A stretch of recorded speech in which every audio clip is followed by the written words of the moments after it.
Es un placer saludarles, bienvenidos a Respuestas. En el día de hoy continuamos desarrollando nuestra serie El Gobierno, la Economía y la Ciencia a través del lente de Dios. Nuestro programa de hoy, una visión bíblica de la ciencia. ¿Cómo estás, Miguel? Muy bien, Elaine, y este programa, de nuevo, yo creo que va a abordar algo que ha sido controversial en la mayor parte del mundo, es la relación, la armonía o no armonía que puede haber entre la Biblia y la ciencia. Así es, y lamentablemente por muchos años, y sobre todo en los últimos 20, 40, 50 años, la tensión entre lo que es la ciencia y lo que dice la Biblia ha ido incrementándose, sin que haya una razón lógica para que tal cosa exista. Sí, así es, no debiera haber una contradicción. Sin embargo, eso es lo que tú has visto con frecuencia, como tú has hablado.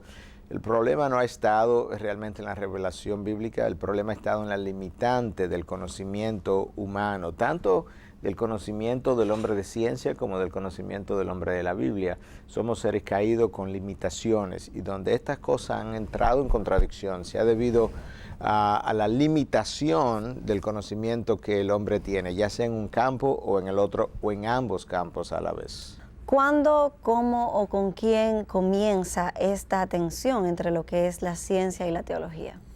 Bueno, yo creo que pudiéramos remontarnos 150 años atrás, más o menos, en la época de Darwin, cuando él comienza a postular que el hombre realmente no fue creado, que el hombre es producto de la evolución de la materia. A partir de ahí, entonces, la gente comenzó a ver la ciencia como algo separado de lo que sería la revelación bíblica. Y entonces, lamentablemente, el péndulo ha continuado moviéndose en esa dirección hasta el punto que hoy en día estos dos campos existen por separado. Uno es el campo de la ciencia y otro es el campo de la teología. Entonces se piensa que cuando la ciencia habla de verdades. Y que cuando la Biblia habla, simplemente habla de opiniones que cada cual puede tener de acuerdo a su conveniencia. Y nosotros tenemos que recordar que la verdad, no importa si es en el plano espiritual o en el plano de la ciencia, la verdad pertenece a un solo campo. Es un todo unificado, como dice en inglés, es a unified whole.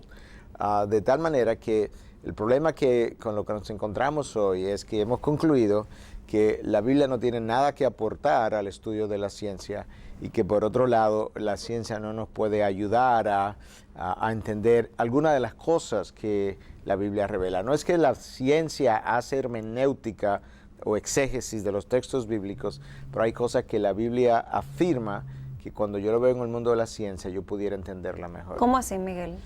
Bueno, mira, por un lado la Biblia dice en Génesis 1:1 que en el principio Dios creó los cielos y la tierra. Bueno, la Biblia me habla de que el universo tuvo un comienzo. La ciencia hoy afirma que si el universo tuvo un comienzo, entonces el tiempo, la materia, el espacio, la energía, todos comenzaron a existir al mismo tiempo. Eso es exactamente lo que la Biblia afirma. La palabra de Dios habla de que Dios suspendió la tierra en el aire. La ciencia nos ayuda a entender cómo es que eso ocurre. Y a eso que me estoy refiriendo. Estos dos campos de verdades debieran ser complementarios, no opuestos, no opositores. ¿Tú entiendes entonces que fue un error el tratar de separar estos dos campos, estas dos esferas del saber, tanto la Biblia como lo que es la ciencia? No, definitivamente, porque simplemente creemos que todo lo que la Biblia tiene que decir es una cuestión de fe ciega, sin ninguna base racional, y por otro lado afirmamos que todo lo que la ciencia afirma tiene que ser verdad porque es ciencia. Y tenemos que recordarnos que la verdad de hoy en la ciencia es la mentira de mañana, como ha ocurrido múltiples veces. De nuevo, déjame enfatizar eso, hay un solo campo o ámbito de la verdad. La verdad pertenece siempre al mismo campo, que es la revelación de Dios, en un área o en otra. Con esto quieres decir que tú entiendes que todas las verdades que existen han sido reveladas por Dios. Definitivamente. Nosotros hablamos de que Dios escribió dos libros, el libro de la Biblia y el libro de la naturaleza. Y quizás esto nos pueda ayudar un poquito. El libro de la Biblia me habla de la revelación especial de Dios. Revelación especial en teología hace referencia a aquellas cosas que no todo hombre ha tenido la oportunidad de conocer. La persona de Jesús no fue vista por todo el mundo. La Biblia todavía hoy no la tiene todo el mundo. Es una revelación especial que Dios ha hecho al hombre. Pero Dios también ha hecho una revelación general. Entonces la revelación general es aquello que está disponible para todo ser humano en los 5 continentes. La naturaleza es parte de la revelación de Dios y todo hombre la puede ver, observar, escudriñar. Entonces, si piensa en revelación especial y piensa en revelación general, la ciencia tiene que ver con lo que es el estudio de esa revelación general de Dios en el mundo creado. Cuando la ciencia avanza, va a estar descubriendo la sabiduría de Dios desplegada en esa creación. La Biblia tiene que ver con la revelación especial de Dios, y el escudriñar la Biblia tiene que ver con el escudriñar la mente, el corazón de Dios en esa revelación especial que Dios ha llamado su palabra. Pero ambas son revelaciones del mismo Dios. Si es verdad, viene de Dios. Si entonces la Biblia y la ciencia no tienen por qué entrar en contradicción, ¿dónde entonces se radica el problema? Bueno, el problema está de nuevo en el ser humano, no en la revelación que Dios ha hecho. El ser humano con conocimiento limitado ha cometido errores, y a veces eso ha ocurrido en el campo de lo religioso y a veces eso ha ocurrido en el campo del mundo científico. En el ámbito religioso, por ejemplo, hubo una vez que se afirmaba que la Tierra era el centro del universo. Bueno, la Biblia no dice nada de eso en ningún lugar. Entonces ahí se cometió un error de parte de la fe de los cristianos que afirmaron eso. Pero cuando hicieron esa afirmación, fue su interpretación errada lo que estaba equivocada, no la revelación de Dios. Miguel, hablábamos de que tanto el entendimiento del hombre de ciencia como del académico de la Biblia es un entendimiento limitado y que por lo tanto se han cometido errores debido a ese entendimiento limitado y falible que tienen. Mira, vamos a tratar de explicarlo de nuevo y quizá ampliarlo un poquito. El académico bíblico tiene un conocimiento limitado por el hecho de ser un ser caído, pero la revelación que él tiene, que es la revelación de Dios en la Biblia, es infalible. Él es falible en su pensamiento y en su entendimiento. Exacto, pero su revelación, la revelación con la que él va a trabajar en la Biblia, es infalible. El error se ha cometido a veces en la interpretación de esa revelación infalible o en la aplicación. Y hablábamos entonces de cómo en un tiempo, alrededor de los años 1500, 1600, todavía se insistía en algunos círculos, sobre todo en la Iglesia de Roma, de que la Tierra era el centro del universo. Bueno, la Biblia no afirma eso. La interpretación que se hizo de pasajes fue errónea. Errónea, y que pasajes que no tienen nada que ver realmente con la centralidad de la Tierra en medio del universo. Pero por otro lado, nosotros tenemos que admitir que el mundo de la ciencia, por la mayor parte de la historia del hombre, sobre todo en los últimos 2500 años, había creído que el universo era eterno. Aristóteles postuló eso en los años 300 y tanto antes de Cristo, y desde entonces Aristóteles hizo una afirmación filosófica, porque él no tenía ciencia, él hizo una afirmación filosófica de que el universo era eterno, y todo el mundo creyó eso hasta hace poco. De hecho, fue a principios del año 1900, Albert Einstein, que es convencido por su propia ciencia de que el universo realmente tuvo un comienzo. Si tuvo un comienzo, entonces no era eterno, y si tuvo un comienzo, tiene que haber habido una causa detrás del comienzo, y esa causa es Dios. De manera que la ciencia erró por cientos y cientos de años en afirmar una cosa que ni siquiera era una afirmación científica, porque eso nunca lo ha podido probar. ¿Tú entiendes que es posible conciliar la ciencia y la Biblia? Sabemos que la tensión ha estado allí, pero en estos últimos años, ¿se ha acrecentado la tensión o ha disminuido? Bueno, yo te diría que en los últimos 30 años, y de acuerdo a un artículo incluso que apareció en la revista Time hace unos años atrás, donde dice que ha habido una revolución sin precedente en el mundo de la ciencia. ¿Y cuál es la revolución? Que el hombre ha ido creciendo en su entendimiento de la ciencia, y al entender la complejidad del mismo, ha ido concluyendo cada vez más en la necesidad de que haya un diseñador, una mente inteligente detrás. Y una de las teorías que ha surgido y que ha sido malentendida por la sociedad es la teoría del Big Bang.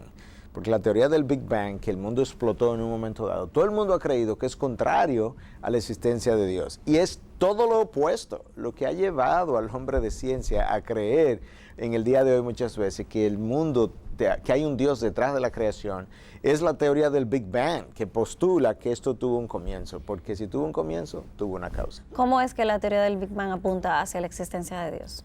Bueno, la ciencia nos habla de que todo lo que tiene un comienzo tiene una causa, es la ley de la causalidad. Todo efecto, el universo es el efecto, tiene una causa detrás. Esa causa tiene que haber sido una causa inteligente precisamente por la manera en que el universo se ha desarrollado, la complejidad de ese mismo universo y el sostenimiento de ese mismo universo. Es imposible que su complejidad pudiera ser explicada a la luz de mera evolución material. Entonces eso es una parte, pero la primera ley de la termodinámica afirma precisamente eso, lo que yo acabo de decir, y por eso quería traer la colación, es que todo efecto tiene una causa. ¿Tú quieres saber cuál es la causa? Es Dios. ¿Cuál es el efecto?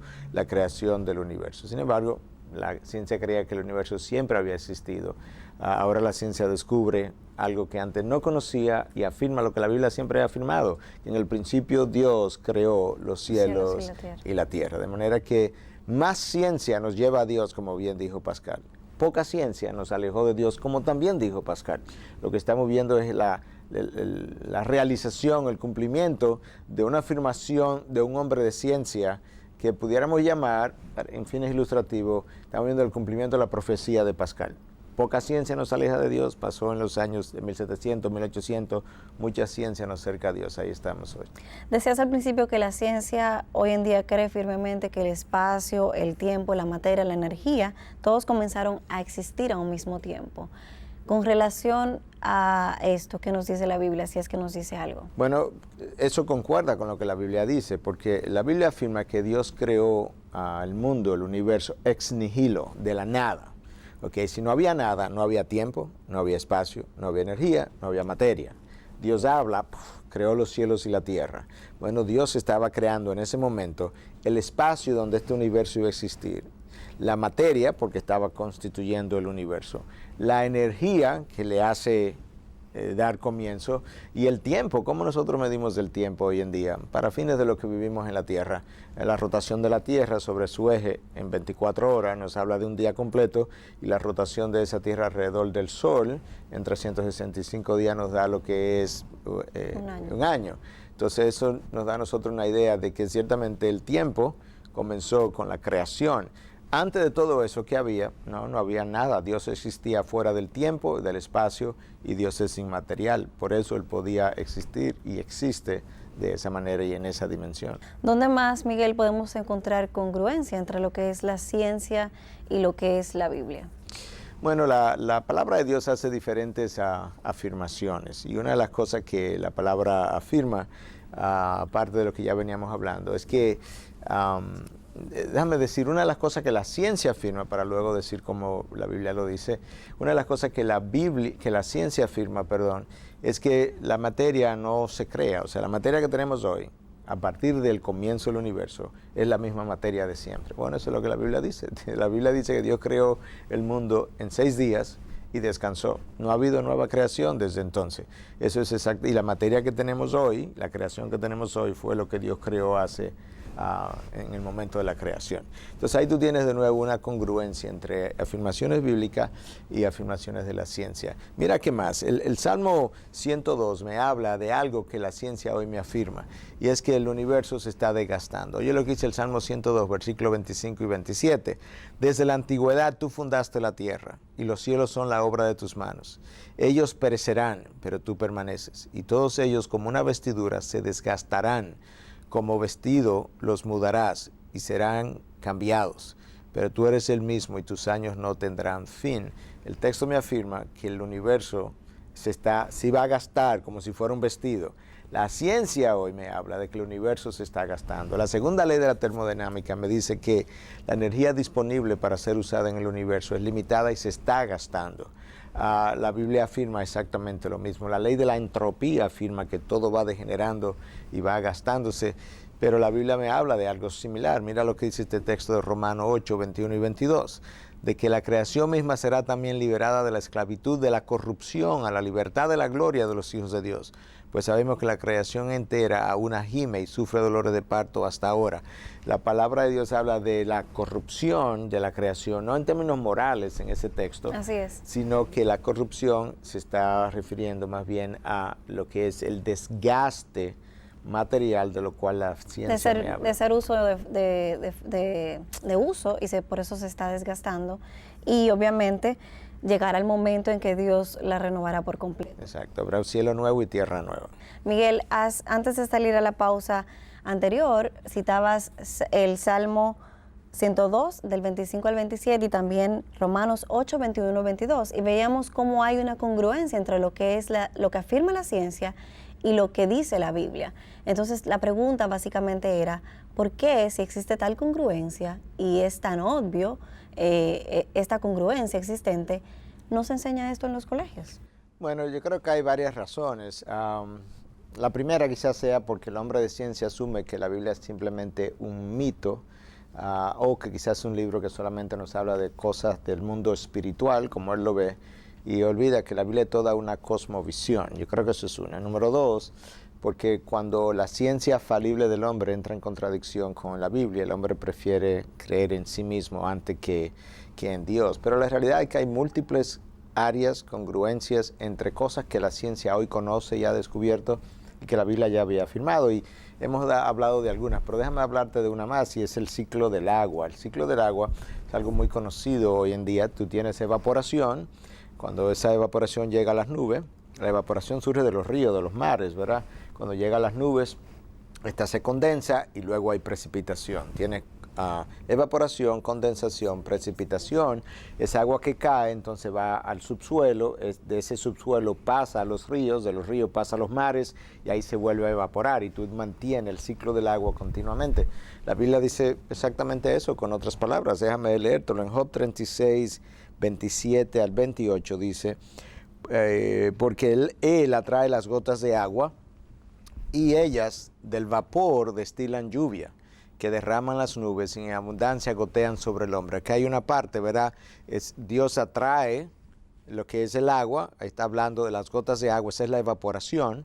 Bueno, ellas se condensan en las nubes y luego las nubes hacen llover, abundancia gotean sobre el hombre.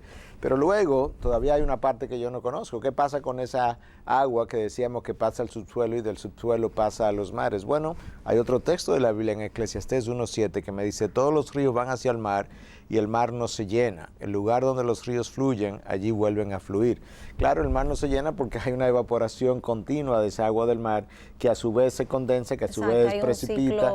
Y hay un ciclo del cual la Biblia también nos ayuda a entender. ¿Te das cuenta? Dios ha revelado cosas de su sabiduría y cosas de ciencia aún en su propia palabra. Se me ocurre pensar en la redondez de la Tierra. Hoy todo el mundo afirma que la Tierra es redonda, pero en la antigüedad se creía que la Tierra era cuadrada. Sin embargo, entiendo que la Biblia afirma acerca de la redondez de la Tierra. Sí, definitivamente. Recordemos que aún en el colegio se nos enseñó que Cristóbal Colón o gente de su época creía que la Tierra era cuadrada y que al había final un precipicio. Un precipicio donde llegaba el mar, hasta donde llegaba el horizonte, ahí se terminaba. Aunque anteriormente hubo algunos hombres que aún en la época de Cristóbal Colón que no pensaban que eran así, pero era un conocimiento más o menos generalizado. Sin embargo, mira lo que dice el texto de Isaías 40:22.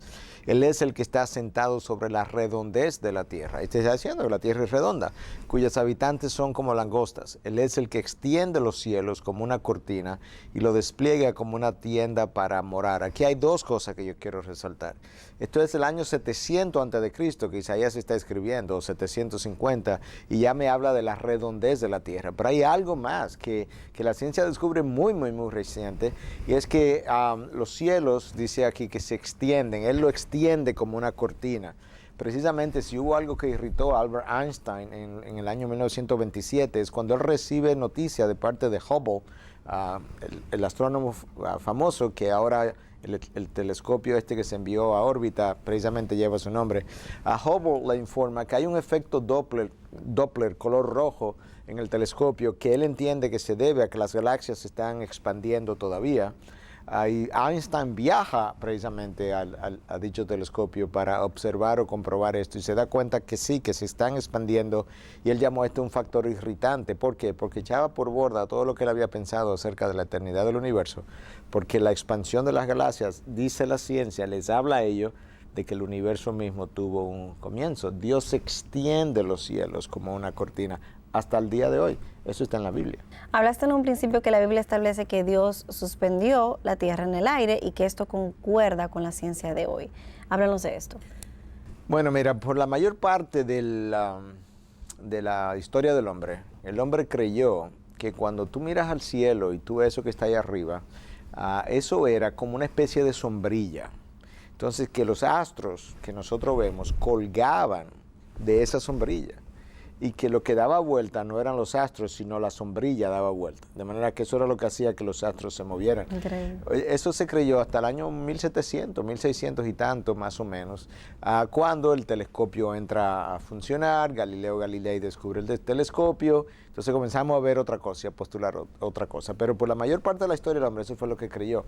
Bueno, Dios reveló otra cosa, porque la palabra de Dios nos revela que Dios colgó la tierra, suspendió la tierra. Él extiende el norte sobre el vacío y cuelga la tierra sobre la nada. Job 26:7. Job se escribió en la época del Génesis. Estamos hablando de una época muy primitiva, y en la época del Génesis ya Dios estaba revelando que la tierra no colgaba de nada, como la ciencia postuló hasta los años de 1700, sino que Él la suspendió sobre la nada. Entonces ahora tú te das cuenta que ciertamente Dios ha hecho revelaciones de índole científico que el hombre no creyó en un principio, pero que eventualmente su ciencia lo convenció. De esa misma manera, muchas cosas que el hombre de ciencia piensa hoy, que son mitos en la Biblia, él ha ido y continuará descubriendo que no, que son parte de la historia real. ¿Y hasta dónde revela la Biblia detalles de la ciencia, Miguel? Bueno, tenemos que afirmar, porque no queremos que personas se confundan al oírnos, que la Biblia no es un libro de ciencia. Por tanto, Dios no está interesado en la Biblia en revelar bioquímica y anatomía o biología o ese tipo, o física. No, Dios está interesado en revelar su persona y su propósito y su carácter. En la revelación de quién Él es y de sus propósitos, Él ha hecho afirmaciones que corresponden al ámbito de la ciencia, generales, resumidas, y eso es importante que lo entendamos, porque un hombre de ciencia pudiera decir, yo no puedo creer que Dios, el Creador, reveló esto de forma tan sencilla. Bueno, la realidad es que Dios no tiene un libro de ciencia en la Biblia. Su libro de ciencia es la naturaleza. Ese es su libro de ciencia que la escribió Él.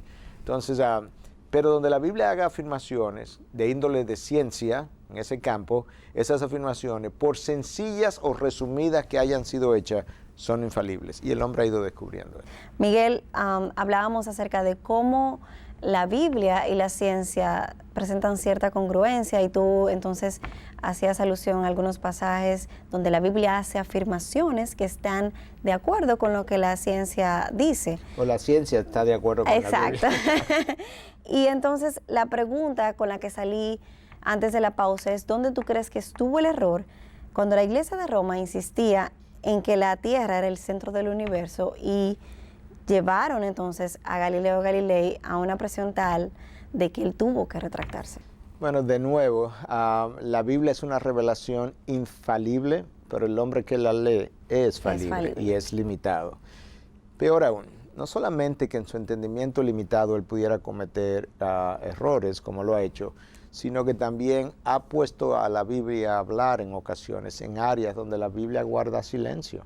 La Biblia en ningún momento dice absolutamente nada de formas extraterrestres de vida. Pudiéramos argumentar eso en otro momento, pero solamente a manera de ilustración. No dice absolutamente nada acerca de la Tierra ser el centro del universo. Entonces, si haces a la Biblia hablar en áreas que guarda silencio, tú vas a terminar cometiendo muchos errores.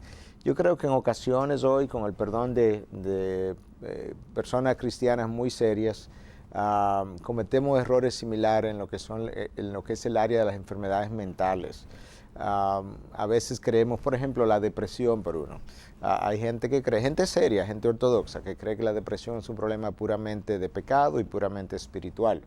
Bueno, no hay duda de que hay depresión, quizás hasta la mayoría, que es relacionado a pecado y formas caídas de ver la vida y de reaccionar ante la vida. Pero no hay duda también de que nosotros tenemos amplia evidencia y documentación de que la depresión también es genética, parece ser transmitida en ciertos círculos familiares, que también la depresión tiene un componente orgánico. Entonces, insistimos en que no. Y si es así, ¿cómo explicamos las grandes depresiones de un Charles Spurgeon, el príncipe de los predicadores, un hombre usado por Dios tan grandemente y que no, en ocasiones él mismo no sabía cómo explicar por qué estaba deprimido? Y así yo creo que a veces cometemos esos errores de hablar, afirmar o negar algo de acuerdo a la Biblia en áreas donde la Biblia no afirma absolutamente nada o niega absolutamente nada. Pero más aún, Supongamos que la depresión sea puramente espiritual, un problema puramente espiritual, que necesita de consejería, que es lo que necesitan solamente la mayoría de la gente. Pero supongamos, pero quizás ese problema espiritual profundo llegó más allá y ahora yo tengo problemas orgánicos también. Así es. Como resultado de eso. Ahora yo voy a necesitar otra cosa más que lo que sería la consejería bíblica. Y a eso que nos estamos refiriendo. Has dicho que la Biblia no afirma nada con relación a los procesos orgánicos ni cómo mal funcionan estos. ¿Puedes ampliar un poquito más acerca de esto? Bueno, algo que me quedé como a mitad en la pregunta anterior es cuando hablaba de que supongamos que la depresión sea un problema puramente espiritual y de pecado, pero que quizá pudiera causar daños orgánicos que ahora tendremos que lidiar con ello. Lo voy a ilustrar de otra manera. El alcohol, el emborracharme, el beber alcohol en exceso es pecado. Así es. Y yo necesito consejería bíblica incluso para ayudarte a entender eso. Sin embargo, una vez yo desarrollo cirrosis hepática o varices esofágica, yo necesito la consejería bíblica, pero yo necesito algo más que la consejería bíblica que no va a parar mi hemorragia esofágica. Exacto. Entonces, nosotros no sabemos la interacción hasta dónde llega de lo espiritual, lo emocional y lo orgánico. Personas que por mucha preocupación desarrollan una úlcera. Bueno, yo necesito la consejería bíblica para ayudarme a descansar en Dios, pero tengo mi úlcera y ahora yo voy a tener que usar medicamentos. El cerebro es un órgano caído y como órgano caído mal funciona, como lo hace la tiroide, el páncreas, el corazón y cualquier otro órgano. No sé por qué tenemos tanta dificultad en creer y pensar racionalmente que el cerebro debe participar de la caída del hombre, como participan los otros órganos. Todos los órganos, así es. Y mal funcionar, y que a veces vamos a tener que ayudar al paciente con medicamentos, además de la consejería. Sin embargo, el tema de la psiquiatría definitivamente sí es un estigma, o sea, sobre todo en las iglesias. Muchos piensan, no, eso es un demonio, o esa persona hizo algo malo y está en pecado y por eso está. Sin embargo, la realidad es que los medicamentos están ahí, que cuando se necesita un tratamiento, se ve la mejoría en un paciente cuando él lo está necesitando. Quizá no es de primera línea en ocasiones, así es, pero debemos saber determinar cuándo usarlo. Miguel, quisiera abordar un tema muy conocido que es la ciencia atea, la cual niega la existencia de Dios. ¿Por qué? En esencia, el hombre quiere ser independiente, el hombre quiere ser autónomo, el hombre cree en su propia sabiduría y no en lo que es la sabiduría de Dios, y eso pudiera explicarlo, por así decirlo. Pero déjame decir algo que siempre yo quisiera mencionar en este tipo de cuestionamiento o debates. Cuando un hombre de ciencia dice que Dios no existe, él necesita entender que él no está haciendo una afirmación científica, él está haciendo una afirmación puramente filosófica. La ciencia se basa en lo que es el método científico. El método científico pone cosas a pruebas, llega a conclusiones y luego otra persona, independientemente de mi persona, tiene que lograr hacer el experimento y que los resultados sean reproducibles. ¿Cómo tú pones a Dios a prueba? ¿Cómo tú reproduces las pruebas a las cuales tú sometes a Dios para luego decir, de acuerdo al método científico de investigación, Dios no existe? No, tú no puedes hacer eso. Eso es una afirmación filosófica. Tú no tienes conocimiento del universo entero para negar a Dios. Eso es un negativo universal. Nadie puede hacer un negativo universal, porque para hacer un negativo universal yo necesito omnisciencia, saberlo todo, y eso es una de las características del Dios que tú estás tratando de negar. Los milagros, la gente niega los milagros, el hombre de ciencia niega los milagros, pero tú no puedes probar que no existió el milagro, ni me puedes probar que de qué otra manera ocurrió. Si yo tengo diabetes y Dios me sana de mi diabetes y tú dices que que tú no crees en los milagros, bueno, entonces somete mi diabetes a prueba, pruébame que es posible sanarme de la diabetes sin la intervención divina y sin ninguna otra intervención, y luego reproduce eso, le aplicaste el método científico y luego dice, no, yo he probado que la diabetes también se puede curar por sí sola en estos casos. Tú no puedes hacer eso. Entonces, esas son afirmaciones de índole filosóficas con implicaciones morales. Punto, pero no afirmaciones científicas. Miguel, la visión bíblica de la ciencia, este programa que estamos haciendo es uno muy interesante y me imagino que así de interesante deben ser los libros que nos vas a recomendar en el día de hoy en nuestro segmento de respuestas literarias. Adelante.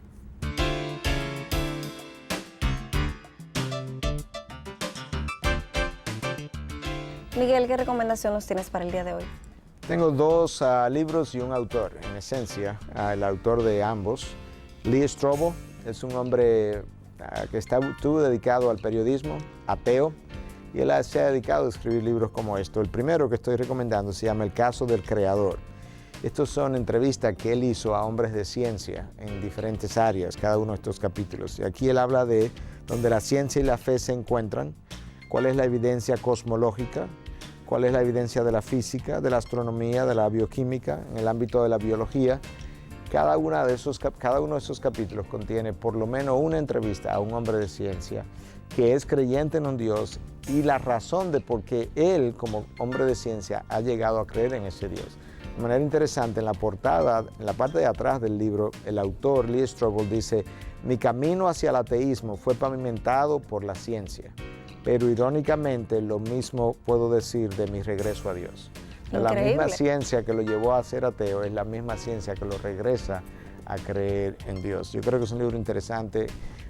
Entiendo que está en español también, El caso del creador. Sí, está en español. Y el otro libro es El caso de la fe, del mismo autor Lee Strobel, un periodista brillante, que él igual se ha dedicado a investigar evidencias. Y en este caso, él comienza a contestar algunas de las objeciones que se han hecho. Y la primera de ellas es: si existe maldad y sufrimiento, ¿puede existir un Dios amoroso? Si los milagros, ya que los milagros contradicen la ciencia, ¿estos no son ciertos? Es una ofensa decir que Jesús es el único camino hacia Dios, y así sucesivamente. Hay una serie de temas. Este es muy interesante también, que habla de que la historia de la iglesia está manchada con opresión y violencia. Entonces yo creo que estos libros nos van a ayudar a entender algunas cosas de manera profunda y a la vez sencilla y resumida, y por eso lo estamos recomendando en el día de hoy.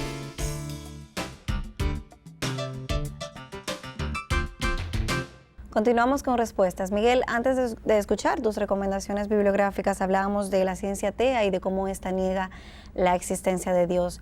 ¿Dónde estamos en el día de hoy? Justamente cuando digo en el día de hoy, literalmente al día de hoy, en este debate entre lo que es la ciencia y la existencia de Dios. Bueno, por un lado tiene una gran cantidad de hombres de ciencia que han venido creyendo en que realmente hay una inteligencia detrás. Todo un movimiento de diseño inteligente se ha levantado precisamente al decir: wow, la complejidad del universo requiere a este Dios. Pero por otro lado, tú tienes a gente muy terca, yo llamaría, como Richard Dawkins, que es un zoólogo de la Universidad de Oxford en Inglaterra.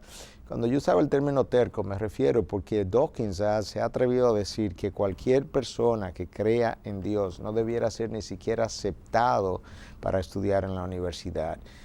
Si hay un pensamiento, una mente cerrada y una afirmación no de ciencia, es esta es una afirmación completamente prejuiciada. Él piensa que ninguna persona racional, inteligente, debiera creer en la existencia de Dios. Por tanto, si tú no eres racional, inteligente, no debiera dársete entrada en la Universidad de Oxford. Eso no es lo que la historia de la ciencia y de los hombres de ciencia ha revelado. Nosotros tenemos personas brillantes en el mundo de la ciencia que creyeron en Dios, y no solamente en Dios. Tenemos algunos que han creído en el Dios de la Biblia y han defendido el rol del Dios de la Biblia. De manera que eso es Dawkins. Stephen Hawking, uno de los mejores matemáticos, el matemático más avanzado hoy en día, después que escribe un libro donde afirmaba que posiblemente había un diseñador, ahora reescribe un libro recientemente diciendo que no necesariamente necesitamos a un Dios. Ahí tú tienes el orgullo del hombre levantándose en contra de la existencia de Dios. Miguel, en el bloque anterior hablabas acerca de Richard Dawkins y me llamaba la atención toda esta información que él maneja y cómo él afirma que si tú eres una persona intelectual, una persona racional, una persona inteligente, no hay razón para que creas en el Dios de la Biblia. Veo que la información que él ha manejado y que externa no concuerda para nada con lo que tú has estado diciendo, de que la misma ciencia ha ido descubriendo a Dios. Bueno, Richard Dawkins no solamente niega el Dios de la Biblia, él llega a cualquier otro Dios, pero cuando tú miras hacia atrás, tú descubres que los mejores hombres de ciencia en el pasado fueron no solamente creyentes en Dios, fueron incluso hasta cristianos. Y tú tienes, por ejemplo, a John Kepler, el descubridor de que la órbita de los planetas era o es elíptica, fue cristiano. Tú tienes a Isaac Newton. ¿Quién no conoce el nombre de Isaac Newton con sus 3 leyes famosas de la física? Ese hombre fue un creyente en el Dios de la Biblia. Tienes a un Mendel, considerado el padre de la genética moderna. Tú tienes a Blaise Pascal, uno de los grandes físicos, matemáticos franceses, calculista, inventor del cálculo, algunos lo consideran creyente, no solamente creyente, pero creyente en el Dios de la Biblia, apologista del Dios de la Biblia, Nicolás Copérnico, Galileo Galilei, ambos que tuvieron problemas con la Iglesia Católica, precisamente astrónomos del pasado, creyentes en el Dios de la Biblia. Las primeras universidades en Estados Unidos, las primeras 126 universidades fueron fundadas por creyentes cristianos, de hecho calvinistas incluso, por el alto aprecio que tenían por la ciencia.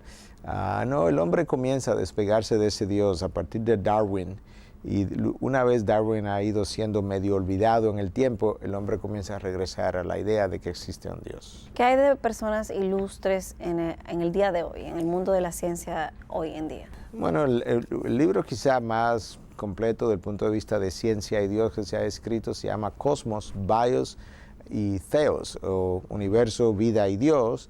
Y en ese libro escriben 64 hombres de ciencia, 24 de los cuales fueron premio Nobel. El editor es el doctor Henry Margenau. Él literalmente dice en el artículo que él escribe que la única explicación convincente a la existencia de las leyes de la física es la existencia de un Dios omnipotente y omnisciente. Y así hay otros ahí en el mismo libro que afirman la existencia de ese Dios. Penzias fue uno de los que recibió en el año 1978 el premio Nobel por haber encontrado las radiaciones que supuestamente la explosión del Big Bang produjo. Un hombre creyente en Dios también. De manera que tenemos una gran gama de individuos inteligentes hoy destacados, hombres de ciencia, que han creído, que creen en el Dios. Vamos a hacer una breve pausa para entonces conocer cuáles son las interrogantes de nuestra audiencia para el día de hoy con relación a este tema. Vamos a nuestro segmento de preguntas.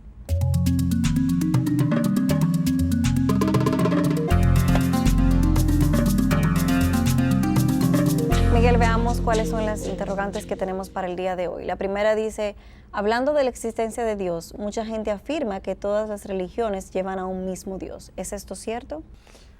Mira, yo creo que eso es una afirmación que tanta gente hace hoy en día, pero como quizás en algún otro momento he explicado, solamente si yo ignoro lo que todas las religiones dicen, yo pudiera afirmar esto. Porque para comenzar, ¿a cuál Dios nos vamos a referir? ¿Al Dios trinitario de la Biblia? ¿Al Dios unitario del Islam y del judaísmo?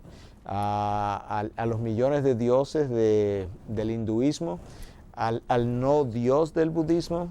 ¿Cómo es que todas las religiones llevan al mismo Dios? Si cada una de esas religiones postula la creencia y la llegada a un Dios distinto al Dios de la fe cristiana, por ejemplo. No, eso no es cierto, pero lo que hace la gente es que toma pincelada de una religión y dice, mira, eso mismo lo dice el Islam o lo dice el judaísmo, y con esa pincelada concluye que por tanto todas las religiones llegan a Dios. No, lo que ocurre es que, creo que en otro programa explicamos, Dios ha puesto en el hombre una ley moral.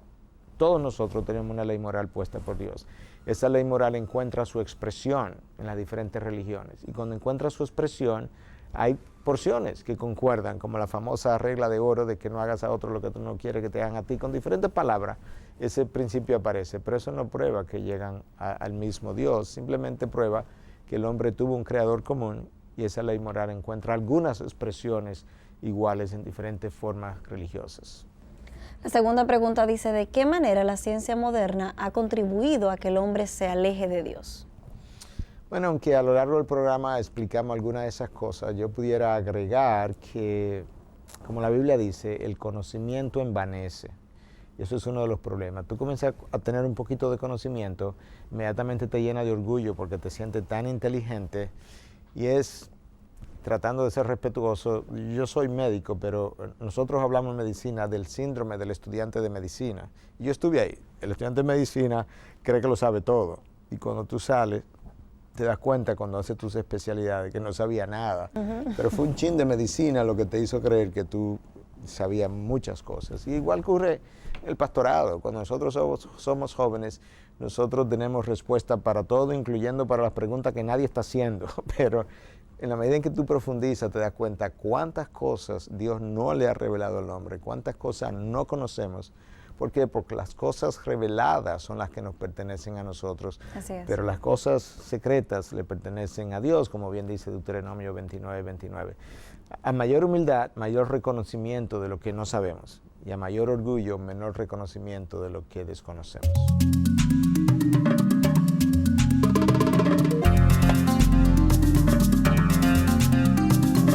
Miguel, ya en la recta final del programa no quiero despedirme sin compartir antes un artículo que encontré del cual quiero saber tu opinión. El artículo es una entrevista realizada a Francis Collins, que es el director del proyecto Genoma Humano y del Instituto Nacional de Salud de Estados Unidos. Y esta entrevista fue realizada por el señor John Sweeney. Dice lo siguiente: los humanos hemos comenzado la batalla entre ciencia y fe y nos corresponde acabarla, declara el director del proyecto Genoma Humano y del Instituto Nacional de Salud de Estados Unidos, Francis Collins. Añade que se puede encontrar a Dios en el laboratorio de igual forma que en una catedral y que desentrañar los misterios de la naturaleza aumenta el sentimiento de sobrecogimiento más que eliminarlo. Considera que la fe es una forma de comprender los misterios profundos que la ciencia es incapaz de resolver y que el diseño inteligente, una alternativa al darwinismo atractiva para muchos cristianos, es científicamente defectuosa en cosas fundamentales. Bueno, Francis Collins es uno de los grandes hombres de ciencia hoy en día. Como bien dijiste, es el director del proyecto que describe el genoma humano. El genoma humano es la descripción genética en detalle de todas las bases de nitrógeno que forman los genes. Es un proyecto que se estimó que iba a durar 10 años, duró apenas 7. Y que ha aportado mucha luz en términos de enfermedades genéticas que eventualmente pudieran ser curables. Este hombre, su concepto de Dios no es solamente un concepto de Dios, es un concepto de Dios parecido a lo que es el Dios de la Biblia. Eso no quiere decir que él tiene creencias completamente ortodoxas a la luz de la Biblia, pero él tiene un concepto de Dios similar a lo que la Biblia revela, y su ciencia no lo ha alejado de Dios. Él está afirmando que la ciencia es básicamente el descubrimiento de la sabiduría que Dios ha puesto en su creación. Y yo creo que eso es un punto que deberíamos enfatizar una y otra vez. La razón por la que la ciencia no debe contradecir las afirmaciones que Dios ha hecho en su Biblia es porque básicamente la Biblia revela el carácter de Dios y la ciencia descubre la sabiduría de ese mismo Dios plasmado en la creación, y esas dos cosas deben ser congruentes, complementarias. Es un solo Dios, donde Él ha revelado cosas de sí mismo a diferentes niveles y diferentes maneras, en su multiforme gracia y en su multiforme sabiduría. De manera que tenemos un hombre de ciencia que todavía vive hoy, que tiene renombre, que está afirmando la existencia de ese Dios. Lamentablemente, la autonomía del hombre, el deseo de no tener que rendir cuenta a nadie, de no querer rendir cuenta a nadie, es lo que lleva al hombre a buscar en su ciencia y en su sabiduría caída la explicación para justificar su comportamiento arrogante en ocasiones, orgulloso, independiente, autónomo. Pero la ciencia no debe contradecir la revelación de Dios en la palabra, porque es parte de la revelación de Dios en la naturaleza. Miguel, ya no tenemos tiempo para más. Te propongo que continuemos hablando de este tema la próxima semana, y así también podemos hablar un poco sobre esta entrevista al señor Francis Collins, la cual se titula Dios se puede encontrar en un laboratorio, y entonces a abordar otros temas que se nos quedaron fuera por falta de tiempo. ¿Cómo nos despides en el día de hoy? Bueno, haciéndole una invitación, si usted estuvo aquí con nosotros en este día, que continúe escuchando acerca de este tema, y si usted tenía la mente cerrada, pídale a Dios que abra su entendimiento para que pueda comenzar a entender algunas cosas que la palabra afirma. La Biblia dice que Dios sostiene el universo por el poder de su palabra. Lo que la ciencia descubre es cómo es que le está haciendo eso. Y eso es exactamente lo que venimos diciendo, la congruencia entre el Dios de la Biblia y el Dios de la ciencia. Es un solo Dios y es una sola verdad que pertenecen al mismo ámbito. Gracias, Miguel, por tus aportes en el día de hoy y la valiosa información que nos has dejado. Gracias a ti. A ustedes, amigos televidentes, como siempre, les invitamos para que visiten nuestra página en internet, la dirección integridadysabiduría.org. Siempre mantenemos actualizada nuestra página de forma que usted pueda acceder a ella y encontrar respuestas a sus interrogantes conforme al estándar bíblico. Gracias por haber estado con nosotros y será hasta una próxima ocasión.